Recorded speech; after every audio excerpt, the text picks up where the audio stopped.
than 2 weeks away from Election Day, and Democrats are bringing two more big names to Minnesota 2 days after First Lady Michelle Obama was in the Twin Cities.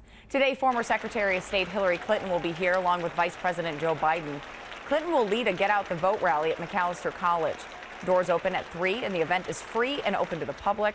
She'll also headline a fundraiser for Governor Mark Dayton at the St. Paul River Center tonight.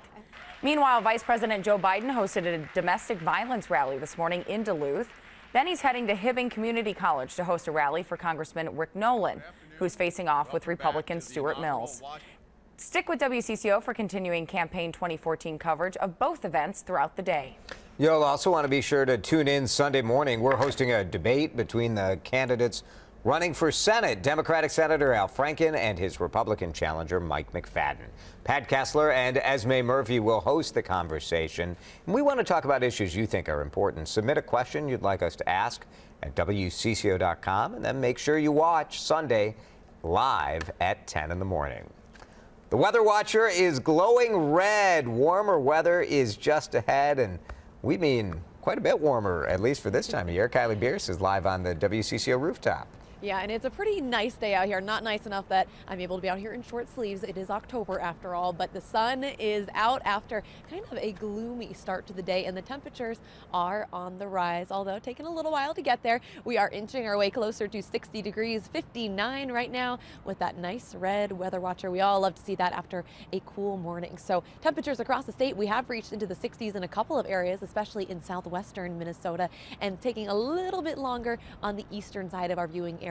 And we have seen just a good amount of fog this morning. We saw plenty of issues on the roadways because of it, and now we're seeing that shift off toward the east as well. What's been happening is we had this band of showers that came through, with it a whole lot of cloud cover that has now pushed off into the east, and behind it some pretty rapid clearing. In fact, I can't even see a cloud here in the sky outside of the studio. So a couple of rainfall reports from this morning. We didn't get a ton of moisture with this, but in Lake City we saw over 1/3 of an inch, also in Pine City, and done just about 2/10 today in Blaine. So we did get a little bit of moisture, which helps.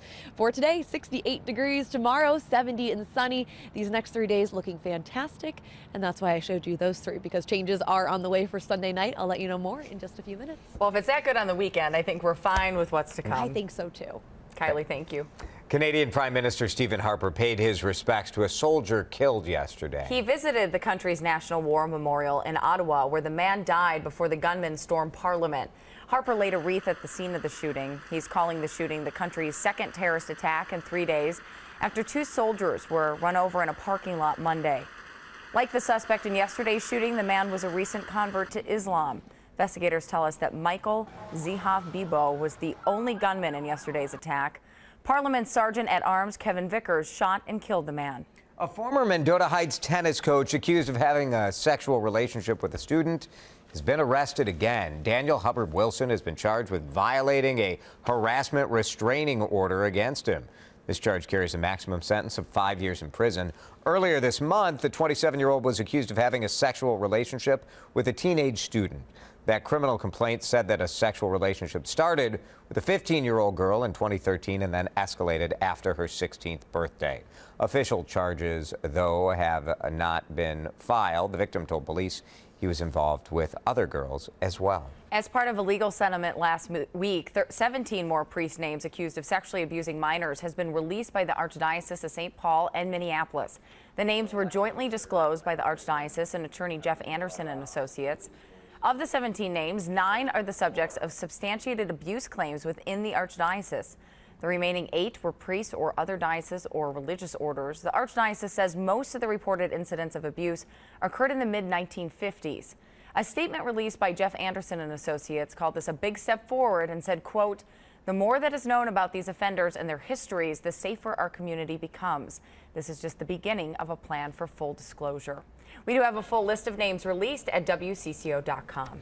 Instead of waiting for something to happen, a Minnesota school district is being proactive, taking their security to the next level. Eastern Carver County added secure entrances to each school and more surveillance cameras this school year. Voters paid for it. They approved more than $2 million for improvements. Before parents can get to the office, they first have to swipe their ID. This thing is called the Visitor Management System. The safety and security of the children is our most important piece of this whole project. And so it lets us know who's in the building, should they be in the building, and should anything happen in the building, where are they? If somebody slides their driver's license and they're not supposed to be in school, an alert immediately goes to the school secretaries. There are other school districts in the state using similar technology. Anoka-Hennepin, Eden Prairie, Robbinsdale, and Mounds View school districts all have added this system last year. Well, the new Hard Rock